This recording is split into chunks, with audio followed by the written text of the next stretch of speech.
Hello, my dear students. Myself, CA Giridhar ji, your accounts professor. So बेटा, last lecture में हमने ये देखा था कि ट्रेडिंग अकाउंट में कौन से आइटम जाएंगे, प्रॉफिट एंड लॉस अकाउंट में कौन से आइटम जाएंगे और बैलेंस शीट में कौन से आइटम जाएंगे. तो अभी आज हम देखने वाले हैं एडजस्टमेंट्स. बेटा, आपको जो क्वेश्चन दिया जाएगा वो क्वेश्चन में आपको दो चीज दी जाएगी. First is trial balance.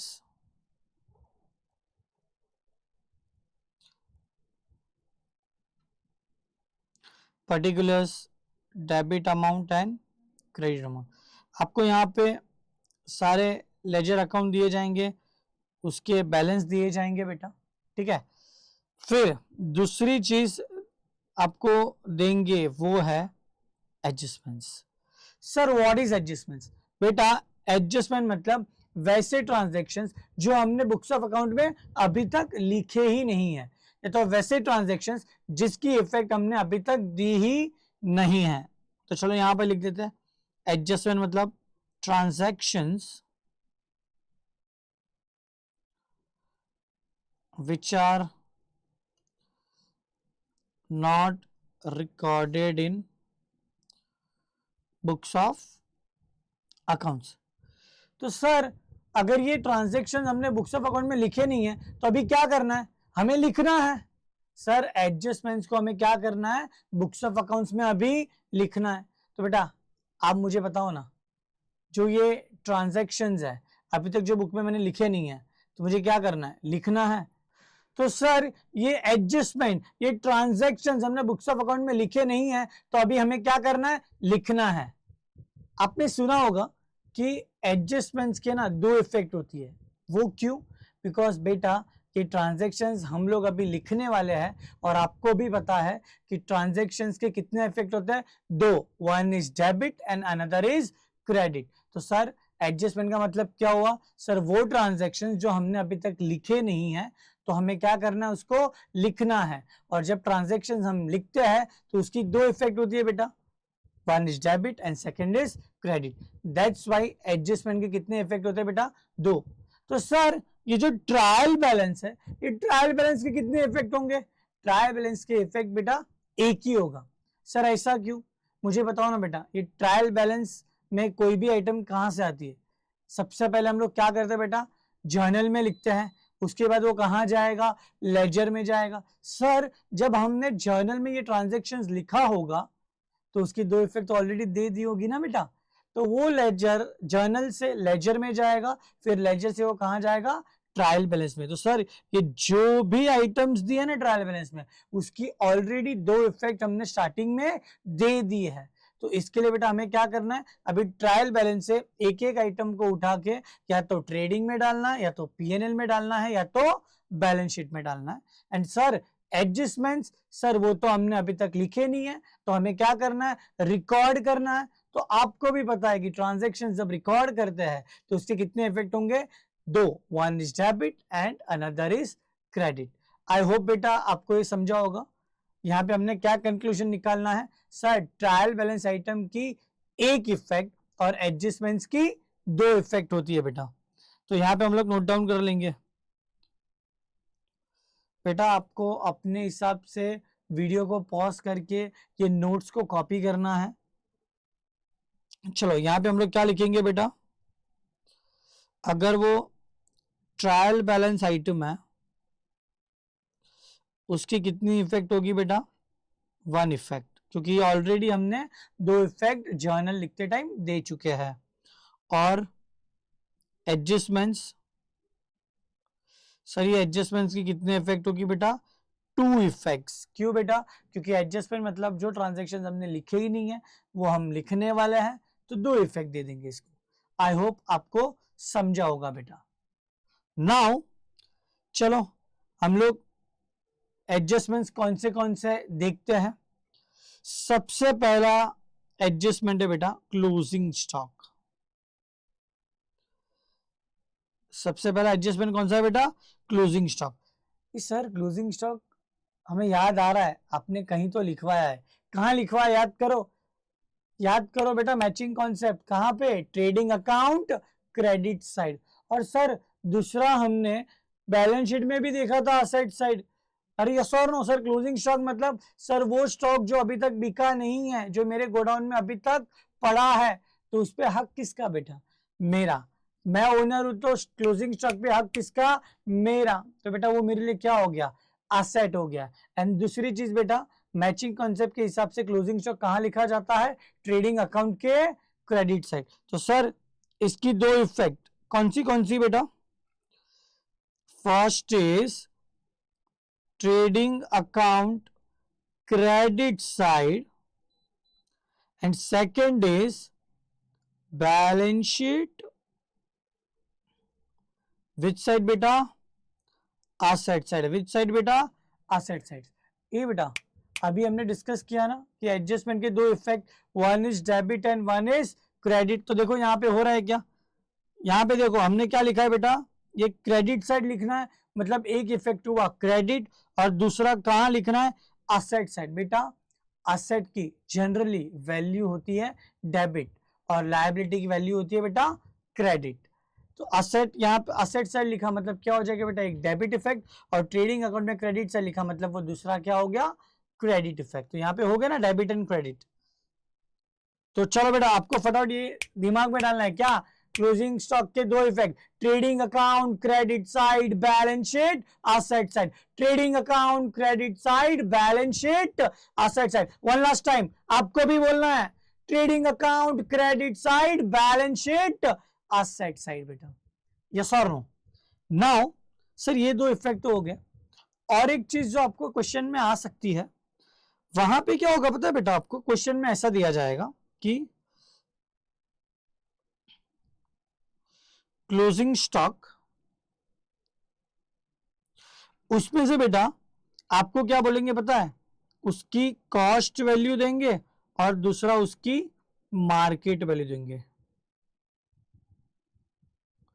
क्या बेटा? एक कॉस्ट वैल्यू देंगे, मतलब समझो बेटा कि कोई मेरा प्रोडक्ट है, ठीक है, उसकी कॉस्ट मतलब उसको बनाने के लिए मुझे कितना खर्चा लगा वो देंगे, that is cost value. And दूसरी मार्केट वैल्यू, मतलब वो प्रोडक्ट को मैं अगर मार्केट में बेचता हूं तो मुझे कितना पैसा आएगा, मतलब मार्केट वैल्यू देंगे। तो बेटा यहाँ पे आपको ये ध्यान रखना है कि सर हम क्लोजिंग स्टॉक की वैल्यू क्या लिखे? दो दी है, एक कॉस्ट वैल्यू और मार्केट वैल्यू। सर कौन सी लिखे? तो हमेशा याद रखना बेटा, closing stock is valued at cost price और market price whichever is lower. चलो सर यहां पे मुझे बताओ, मैं आपको एग्जांपल देता हूं। यहां पे हम लोग एग्जांपल लेते हैं बेटा। एग्जांपल नंबर 1, वहां पे समझो कॉस्ट वैल्यू 100 है और मार्केट वैल्यू 105 है। सेकंड एग्जांपल, समझो यहां पे बेटा कॉस्ट वैल्यू है 95 और मार्केट वैल्यू है 100। मैंने आपको यहां पे क्या समझाया बेटा? Closing stock is valued at cost price और market price whichever is lower. तो चलो मुझे बताओ बेटा, फर्स्ट एग्जांपल में मैं क्लोजिंग स्टॉक की वैल्यू क्या लिखूं? 100 लिखूं कि 105? ऑब्वियस है 100। क्यों सर? क्योंकि 100 इज द लोअर साइड। फिर सर कॉस्ट वैल्यू समझो बेटा मेरी 95 है और मार्केट प्राइस 100 है, तो आप मुझे बताओ बेटा हम लोग यहाँ पे कौन सी वैल्यू लिखेंगे? सर ऑब्वियस है 95, क्योंकि वही लोअर है। और एक एग्जांपल लेते बेटा, समझो यहाँ पे आपको कॉस्ट वैल्यू दिया है 100 और मार्केट वैल्यू दिया है 90। चलो अभी आप बताओ बेटा मुझे क्या करना चाहिए? सर ऑब्वियस है यहाँ पे आंसर क्या आएगा? 90। क्यों बेटा? क्योंकि उसकी वैल्यू सबसे कम है। यस और नो बेटा? तो सर आपने ये जो अभी बोला ना, closing stock is valued at cost price और market price whichever is lower, ये कौन बोलता है पता है? Conservatism concept. कौन सा कॉन्सेप्ट बेटा? कंजर्वेटिज्म। याद करो आपका चैप्टर नंबर 1 FIGC का, वहां पे आपको ये कॉन्सेप्ट सीखने मिला होगा बेटा। तो यहां पे हम लोग क्या लिखेंगे? एज पर conservatism concept, closing stock is valued at cost or market price whichever is low. yes or no? Sir ये कंजर्वेटिज्म कॉन्सेप्ट क्या है बेटा, वो हमने फर्स्ट चैप्टर में ऑलरेडी सीख चुके हैं. तो चलो फटाफट बेटा यहाँ पे ध्यान देना. क्लोजिंग स्टॉक की दो इफेक्ट क्या, trading account credit side, balance sheet asset side बेटा. और यहाँ पे आपको देखना है, क्वेश्चन में आपको कई बार दिया जाएगा, दो वैल्यू देगी, एक तो कॉस्ट प्राइस, एक मार्केट प्राइस. तो आपको कौन सा अमाउंट लिखना है बेटा, जो भी सबसे लोअर होगा वो. ये कौन बोलता है बेटा, कंजर्वेटिज्म कॉन्सेप्ट. आई होप बेटा आपको ये समझा होगा. Now let's move to the second adjustment.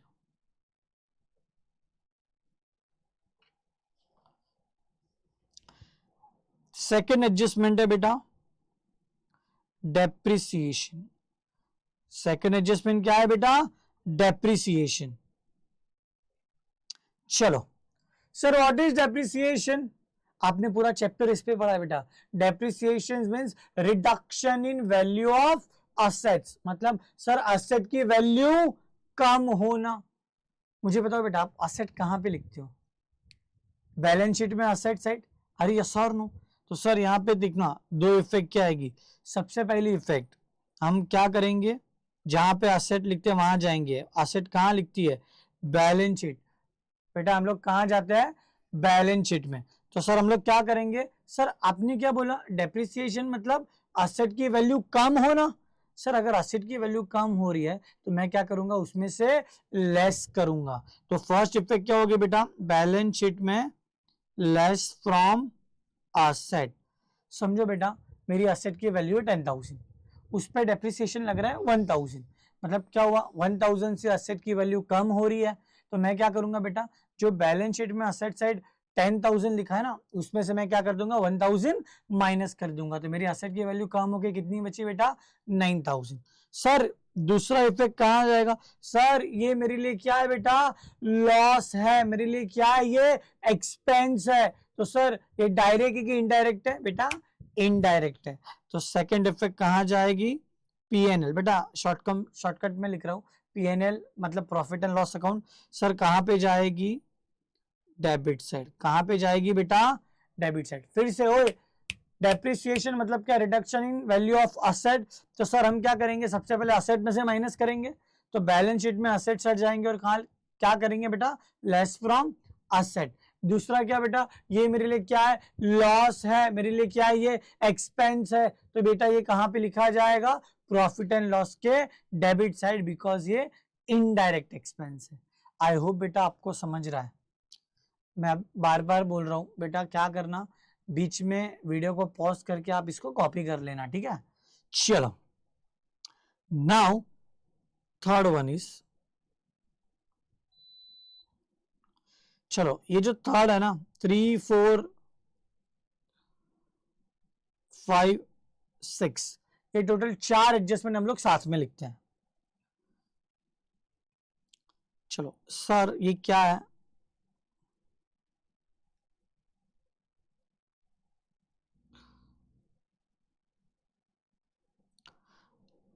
Sir एक वर्ड आपने सुना होगा आउटस्टैंडिंग, एंड दूसरा वर्ड आपने सुना होगा prepaid. Now sir what is outstanding and what is prepaid.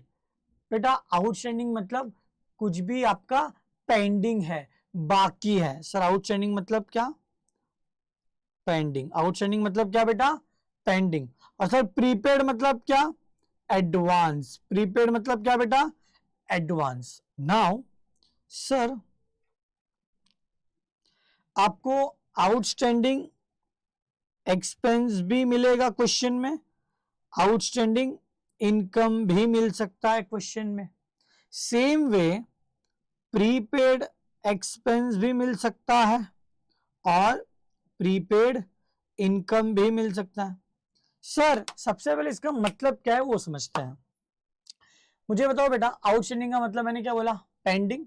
तो अगर मैं ऐसा बोलूं कि आउटस्टैंडिंग एक्सपेंस मतलब क्या हो बेटा, एक्सपेंस जो मुझे मेरा पेंडिंग है, मतलब देना बाकी है. मुझे एक चीज बताओ ना बेटा, ओए अगर मुझे किसी को पैसा देना बाकी है तो वो मेरे लिए क्या है, टेंशन. मेरे लिए क्या है, टेंशन। एंड सर जब भी हम बोलेंगे ना टेंशन, जब भी हम बोलेंगे टेंशन, मतलब वो क्या हो गया बेटा मेरे लिए, लायबिलिटी। क्या हो गया बेटा, लायबिलिटी। तो सर एक इफेक्ट कहां जाएगी, बैलेंस शीट लायबिलिटी साइड। कहां जाएगी बेटा, balance sheet liability side, balance sheet liability side. Same way sir outstanding income. Sir outstanding income मतलब क्या, इनकम आना बाकी है। बेटा मैं क्या बोल रहा हूं, पैसा है ना बाकी है ना, हम लोग क्या रहेंगे बेटा, रिलैक्स रहेंगे। मैं जब बोलता हूँ ना रिलैक्स, मतलब वो क्या है बेटा, असेट है। क्या है बेटा, असेट है। आप मुझे बताओ ना बेटा, किसी से मुझे समझो कि 10,000 रुपये लेने बाकी है, ठीक है बेटा, ज्यादा से ज्यादा वर्स्ट केस सिचुएशन में क्या होगा, वो 10,000 नहीं आएंगे, मेरे जेब से थोड़ी ना कुछ जाने वाला है। तो बेटा हम लोग क्या रहेंगे, रिलैक्स रहेंगे। तो सर आउटस्टैंडिंग इनकम की एक इफेक्ट क्या हो जाएगी, बैलेंस शीट असेट साइड।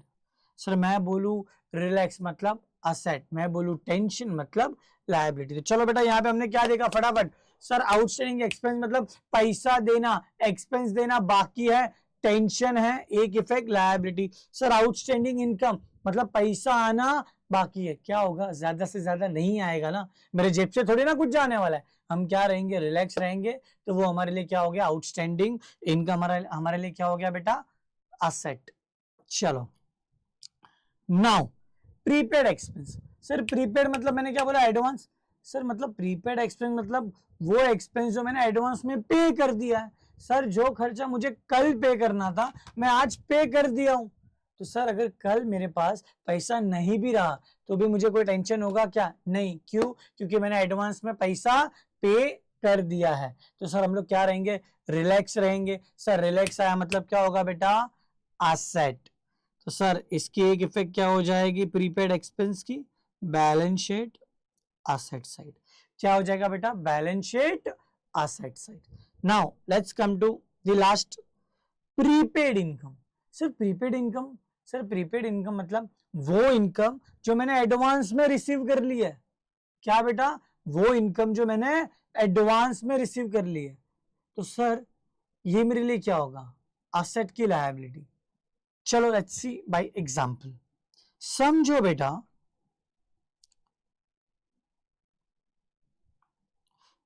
ये है मिस्टर ए और ये है मिस्टर बी, और ये है हमारे मिस्टर चिंटू। कौन है बेटा, मिस्टर चिंटू। ना अभी ध्यान से सुनना। सर मिस्टर ए ना एक प्रोडक्ट बनाता है जो एकदम यूनिक है, और वो प्रोडक्ट मिस्टर ए को पता है कि मिस्टर चिंटू ही एक अकेला बंदा है पूरे इंडिया में जो उसको सेल करने में हेल्प कर सकता है। और मिस्टर चिंटू को पता है कि मिस्टर बी है ना वही एक अकेला परचेजर है जो ये प्रोडक्ट को परचेज करने वाला है। तो अभी हुआ क्या पता है, देखो मिस्टर बी ने, मैं कलर चेंज कर लेता हूं इसका, मिस्टर बी ने क्या बोला पता है क्या, मुझे है ना 10 लाख के गुड्स खरीदने हैं। क्या करने हैं, 10 लाख के गुड्स परचेज करना है, यस और नो। तो मिस्टर चिंटू ने क्या किया, वो मिस्टर ए को बोला, वो क्या बोल रहा पता है, मिस्टर ए देख भाई 10 लाख का ऑर्डर आया है। कितना, 10 लाख का ऑर्डर आया है। नाउ बेटा तुम्हारे मन में क्वेश्चन आएगा कि सर मिस्टर बी चिंटू को बोल रहा है, बी फिर चिंटू मिस्टर ए के पास जा रहा है। सर ए और बी एक दूसरे को नहीं जानते क्या, ऑब्वियस नहीं जानते बेटा, तभी तो मिस्टर चिंटू बीच में है ना। तभी ध्यान से सुनना, मिस्टर बी ने चिंटू को बोला कि मुझे 10 लाख के वो प्रोडक्ट खरीदना है। तो मिस्टर चिंटू ने क्या किया, मिस्टर ए को बोला कि भाई 10 लाख का ऑर्डर आया है। अभी ध्यान से सुनना, सर ये प्रोडक्ट को बनाने में थोड़ा टाइम जाएगा। तो मिस्टर ए ने क्या बोला, ठीक है मैं क्या करता हूं भाई, 1 महीने बाद ये गुड्स तुमको मिल जाएगा। मिस्टर चिंटू ने बोला ठीक है। अभी ध्यान से सुनना बेटा, मिस्टर चिंटू मिडिल मैन है, तो वो क्या करेगा, मिस्टर ए से कमीशन लेगा। अरे यस और नो, फ्री में थोड़ी ना काम करेगा। तो मिस्टर ए ने क्या बोला चिंटू को, पता है क्या, भाई मुझे कमीशन तुझे देना पड़ेगा। मिस्टर ए बोलते ठीक है दे दूंगा ना, कितना कमीशन होगा तेरा, चिंटू बोलता है 1 लाख। कितना होगा बेटा? 1 लाख रुपया। नाउ अभी ध्यान से सुनना, मिस्टर चिंटू भी होशियार है, उसको पता है कि मिस्टर ए कुछ सिर्फ मेरे थ्रू ही बेच पाएगा। तो मिस्टर चिंटू ने क्या बोला पता है क्या? जो मेरा कमीशन है 1 लाख रुपया, वो मुझे तू एडवांस में आज के आज दे। क्या बोला? एडवांस में आज के आज दे। सर कमीशन चिंटू के लिए क्या हो जाएगा? इनकम, और वो भी क्या कर रहा है? एडवांस में मांग रहा है, मतलब क्या हो गया? प्रीपेड इनकम हुआ ना। अभी समझना कि ये असेट है कि लायबिलिटी है। सर मिस्टर चिंटू ने क्या किया पता है क्या? कि जो 1 लाख का कमीशन जो उसको मिला ना, वो आज गोवा गया और आज के आज ना बेटा 1 लाख रुपया बेटा उड़ा के आ गया कसीनो में। पूरा 1 लाख रुपया वो कसीनो में गोवा में जाके हार के आया। फिर थोड़े दिन बाद मिस्टर ए ने चिंटू को बोला कि भाई मुझे 10 लाख का प्रोडक्ट तो मिल जाएगा, बट कुछ एडवांस तो दे। तो मिस्टर चिंटू ने मिस्टर बी को फोन किया और मिस्टर बी ने क्या बोला पता है क्या? मिस्टर चिंटू एक्सट्रीमली सॉरी, हमें ये ऑर्डर कैंसिल करना पड़ेगा। अभी ध्यान से सुनना, मिस्टर चिंटू मिस्टर ए के पास जा रहा है, बोल रहा है एक्सट्रीमली सॉरी मिस्टर ए, ये ऑर्डर अभी कैंसिल करना पड़ेगा। तो अभी मुझे एक चीज बताओ, जो चिंटू ने 1 लाख रुपया एडवांस में इनकम लेके रखा था, अभी उसको क्या करना पड़ेगा? मिस्टर ए को वापस करना होगा। बट चिंटू के पास वो 1 लाख रुपया अभी है क्या? नहीं सर, वो तो गोवा में जाके कसिनो में उड़ा के आया है। तो मुझे एक चीज समझना बेटा, ये प्रीपेड इनकम मतलब एडवांस की इनकम है। अभी चिंटू को क्या हुआ? ऑन द स्पॉट देने को आया। सर मुझे ऑन द स्पॉट पैसा देने को आया, मतलब वो मेरे लिए क्या हो गया? टेंशन हो गया। और ये टेंशन मतलब क्या? लायबिलिटी। तो सर प्रीपेड इनकम आपके लिए क्या हो जाएगा? लायबिलिटी। आई होप बेटा आपको ये समझा होगा। तो सर यहां पे हम लोग लिख देंगे prepaid income is what? Our liability. क्या हो जाएगा बेटा? Prepaid income is our liability. तो चलो बेटा फिर से हमने क्या देखा? एक तो आउटस्टैंडिंग देखा और दूसरा प्रीपेड देखा। Sir what is outstanding? Sir outstanding मतलब पेंडिंग, बाकी। तो मुझे बताओ, अगर मैं बोलूं आउटस्टैंडिंग एक्सपेंस मतलब सर पैसा देना बाकी है, सर पैसा देना बाकी है मतलब टेंशन आएगा, लायबिलिटी। सर आउटस्टैंडिंग इनकम मतलब क्या? पैसा आना बाकी है। सर क्या होगा? ज्यादा से ज्यादा नहीं आएगा ना, मेरे घर से थोड़ी ना कुछ भी एक पैसा जाने वाला है। तो हम लोग क्या रहेंगे बेटा? रिलैक्स रहेंगे। तो क्या हो जाएगा? असेट हो जाएगा। सर फिर हमने क्या पढ़ा? प्रीपेड। प्रीपेड मतलब क्या? एडवांस। मुझे बताओ बेटा, अगर मैं बोलूं कि प्रीपेड एक्सपेंस मतलब सर मैंने एडवांस में खर्चा, एडवांस में एक्सपेंस पे कर दिया है। सर अगर एडवांस में पे कर दिया है तो मुझे कोई भी टेंशन होगा क्या? नहीं, मतलब मैं रिलैक्स रहूंगा। सर रिलैक्स मतलब असेट। एंड लास्ट बेटा प्रीपेड इनकम। गोवा वाला एग्जांपल मैंने लिया ना बेटा, क्या था उसमें? मैंने एडवांस में कमीशन लेके रखा, अभी पता चला कि वो ऑर्डर ही कैंसिल हो गया, तो कमीशन का हकदार मैं हूं क्या? नहीं, तो मुझे 1 लाख रुपया उसको रिटर्न करना होगा। सर पैसा तो है नहीं, क्या आया? टेंशन, मतलब वो क्या हो जाएगा बेटा? लायबिलिटी हो जाएगा। I hope you understood it बेटा। तो बेटा यहाँ पे हमने ये चारों आइटम्स की एक एक इफेक्ट देख ली। नाउ अभी वो चारों आइटम्स की दूसरी इफेक्ट क्या होगी? Let's see that. बेटा यहाँ पे आपको पहले मैं मैजिक बताऊंगा, फिर उसके बाद उसका लॉजिक भी बताऊंगा। सर सबसे पहले मैजिक क्या है? तो याद रखना, जब भी आपको वर्ड आएगा आउटस्टैंडिंग, चाहे वो आउटस्टैंडिंग एक्सपेंस हो कि आउटस्टैंडिंग इनकम हो, हमें क्या करना है? हमेशा ऐड करना है। देखो बेटा यहाँ पे क्या लिखा है? Outstanding expense. तो दूसरा इफेक्ट क्या लिख रहा हूं मैं, देखना, एड टू पर्टिकुलर एक्सपेंस। मतलब क्या होगा बेटा? जो भी एक्सपेंस होगा ना उसमें हम लोग क्या कर देंगे?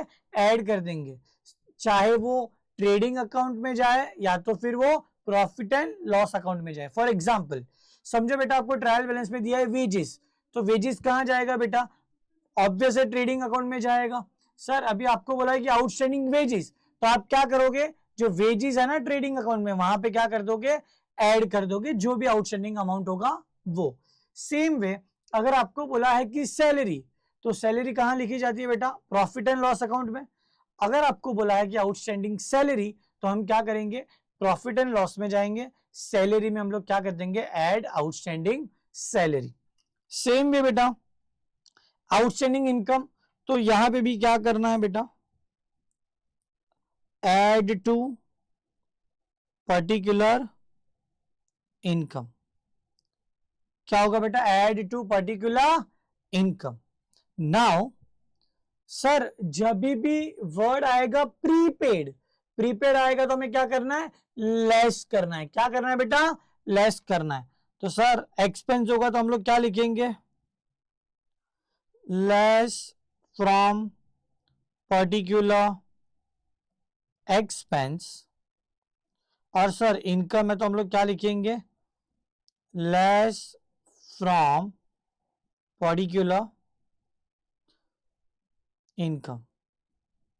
यस और नो? तो बेटा आपने यहां पे समझ लिया कि अगर आउटस्टैंडिंग है तो ऐड करना है, चाहे वो एक्सपेंस हो कि इनकम हो।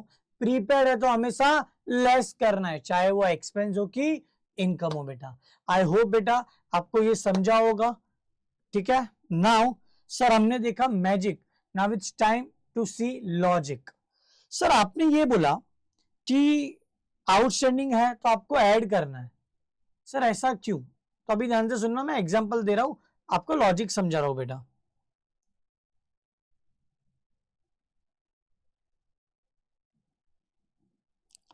अभी ध्यान से समझना बेटा कि मैं है ना एक पर्सन को सैलरी देता हूं। कितना? 10,000 रुपीज पर मंथ। ठीक है बेटा। नाउ सर मैंने क्या किया पता है क्या? मैंने सैलरी पे किया फॉर 11 मंथ्स ओनली। कितना बेटा? For 11 months. तो बेटा मुझे बताओ मैंने कितना टोटल पे किया है? 1,10,000। 1,10,000। तो मुझे बताओ बेटा आउटस्टैंडिंग कितना है, मतलब कितना मुझे सैलरी देना बाकी है 1 मंथ का, और वो कितना हो जाएगा बेटा? 10,000 रुपीज। यस और नो? नाउ अभी आप मुझे बताना बेटा कि ये जो 1,10,000 मैंने कैश पे किया है सैलरी, तो उसकी जर्नल एंट्री क्या होगी बेटा? Sir debit all expenses and losses. Salary मेरे लिए एक्सपेंस है तो सैलरी को डेबिट कर लिया। To credit what goes out, मतलब कैश गया। तो यहाँ पे देखो बेटा मैंने जर्नल एंट्री कितनी पास करी बेटा? Salary account to cash account 1,10,000, 1,10,000। उसके बाद जर्नल के बाद हम लोग क्या करते हैं बेटा? लेजर बनाते हैं। क्या बनाते हैं बेटा? लेजर बनाते हैं। सर मैंने लेजर बनाया समझो सैलरी अकाउंट का। क्या बनाया बेटा? Salary account. तो सर हम लोग डेबिट साइड लिखेंगे टू कैश अकाउंट। कितना? 1,10,000। कितना बेटा? 1,10,000। नाउ सर ये जो सैलरी है यहाँ पे अगर मैं अकाउंट क्लोज करूं तो क्या हो जाएगा बेटा? 1,10,000 यहाँ पे सर्कल आएगा। सर 1,10,000 ये कौन सी बैलेंस है बेटा? आप बताओ मुझे। 1,10,000 मेरी क्या है? डेबिट बैलेंस है। तो सर ये लेजर से कहाँ जाएगा? ट्रायल बैलेंस में। कहाँ जाएगा बेटा? ट्रायल बैलेंस में। हम लोग यहाँ पे क्या लिखेंगे? सैलरी डेबिट साइड में लिखूंगा कितना? 1,10,000, 1,10,000। नाउ सर ये सैलरी से, ये ट्रायल बैलेंस से सैलरी कहाँ जाने वाला है बेटा? आप मुझे बताओ बेटा सैलरी कहाँ जाएगा? प्रॉफिट एंड लॉस अकाउंट में। प्रॉफिट एंड लॉस अकाउंट में। तो आप यहाँ पे क्या लिखोगे? To salary. कितना? 1,10,000। बेटा यहां तक आपको सारी चीजें समझी कि जब ये सैलरी का ट्रांजैक्शन होगा तो वो जर्नल में लिखा जाएगा, फिर लेजर में जाएगा, फिर ट्रायल बैलेंस में जाएगा, और ट्रायल बैलेंस से कहां जाएगा बेटा? प्रॉफिट एंड लॉस अकाउंट में, because salary is an indirect expense. अभी बेटा ध्यान से सुनना, एक कॉन्सेप्ट है पीरियोडिसिटी कॉन्सेप्ट। क्या बोलता है बेटा? Periodicity concept. ये पीरियोडिसिटी कॉन्सेप्ट क्या आपको बोलता है पता है?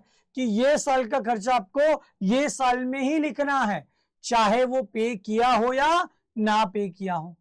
मतलब सर मुझे एक चीज बताओ, सैलरी मुझे बताओ सबसे पहले पूरे ईयर में कितने मंथ होते हैं? 12 मंथ, 12 मंथ्स। तो 12 मंथ्स की टोटल सैलरी कितनी होगी? 1,20,000। तो मुझे बताओ ना बेटा, मुझे प्रॉफिट एंड लॉस अकाउंट में एज पर पीरियोडिसिटी कॉन्सेप्ट मुझे कितना अमाउंट लिखना चाहिए? 1,10,000 जो पे किया वो लिखना चाहिए कि 1,20,000 टोटल पूरे साल का लिखना चाहिए? द सर आंसर इज 1,20,000, क्योंकि सर मुझे ये साल का खर्चा ये साल में ही लिखना है। तो ये साल का खर्चा कितना है बेटा? 1,20,000। सर पे किया कि ना किया वो बात की बात है। यहाँ पे हमें क्या बोला गया है? ये साल का खर्चा ये साल में ही लिखना है। तो मुझे बताओ ना ये साल का खर्चा कितना हुआ, 1,20,000। बट सर आपने प्रॉफिट एंड लॉस में कितना लिखा है अभी, 1,10,000। तो मुझे बताओ ना, मुझे 1,10,000 से 1,20,000 तक पहुंचना है, तो मुझे 10,000 क्या करना होगा, ऐड करना होगा। मुझे बताओ ये 10,000 क्या है, एक महीने की वो सैलरी, और सर इसको हमने क्या बोला है, आउटस्टैंडिंग सैलरी। क्या बोला है बेटा, आउटस्टैंडिंग सैलरी। समझा बेटा, यहाँ पे देखो 10,000 क्या हो रहा है, ऐड हो रहा है। क्या हो रहा है बेटा, ऐड हो रहा है। सर मैंने क्या बोला था, जब भी वर्ड आएगा आउटस्टैंडिंग आप क्या करोगे, ऐड करोगे। अरे यस और नो, अरे यस और नो। आई होप बेटा आपको समझा होगा ये। सर मुझे क्या करना है, ये साल का खर्चा ये साल में लिखना है, तो मुझे प्रॉफिट एंड लॉस में सैलरी कितनी लिखनी है, 1,20,000। बट सर ट्रायल बैलेंस से मैंने कितना अमाउंट लिया, 1,10,000। तो सर 1,10,000 से 1,20,000 तक पहुंचने के लिए मुझे कितना अमाउंट ऐड करना होगा, 10,000। सर मैंने क्या किया, 10,000 ऐड किया। सर वो 10,000 क्या है, आउटस्टैंडिंग। सर सेम वे अगर समझो बेटा, मैं बोलता हूँ कि प्रीपेड सैलरी, मतलब क्या हो गया, एडवांस में सैलरी पे कर दिया। समझो मैंने बेटा टोटल 13 मंथ्स 13 मंथ्स का मैंने 1,30,000 पे कर दिया। तो मुझे बताओ यहाँ पे ट्रायल बैलेंस में भी 1,30,000 आएगा। सर ये ट्रायल बैलेंस में कितना आएगा, 1,30,000। तो सर ये ट्रायल बैलेंस से ही मैं यहाँ पे अलग से बना रहा हूँ पीएनएल अकाउंट। सर ये ट्रायल बैलेंस से ही सैलरी पीएनएल में जाएगा, कितना अमाउंट जाएगा, 1,30,000। बेटा मुझे क्या करना है, ये साल का खर्चा ही ये साल में लिखना है। मुझे बताओ सर ये साल का खर्चा मेरा 12 महीना इंटू 10,000 1,20,000 है। तो सर मुझे यहाँ पे क्या लिखना चाहिए, 1,20,000। तो नाउ टेल मी बेटा कि आपने लिखा है 1,30,000 और मुझे कहाँ जाना है, 1,20,000 तक। तो सर यहाँ पे मुझे क्या करना होगा, 10,000 माइनस करना होगा। सर ये 10,000 क्या है, वही जो 13वां महीना 13th महीना है ना, एक्स्ट्रा एक महीना, वो क्या है बेटा, प्रीपेड आपका एक्सपेंस है। तो यहाँ पे आपने देखा आउटस्टैंडिंग ऐड हो रहा है और प्रीपेड लेस हो रहा है।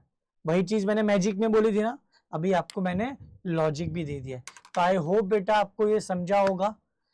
एंड बेटा हम सारी चीजें लॉजिक से पढ़ेंगे और मैं साथ में आपको मैजिक भी दूंगा, बिकॉज कई बच्चों को ऐसा होता है कि नहीं सर आप मुझे क्या करना है, ऐड करना है लेस करना है वो बता दो, लॉजिक बाद में। तो भी आपके लिए बेटा ये मैजिक मैंने आपको बता दिया है। आउटस्टैंडिंग होगा तो ऐड, प्रीपेड होगा तो लेस, क्यों होगा उसका लॉजिक भी दे दिया है। आई होप बेटा यू हैव अंडरस्टूड इट।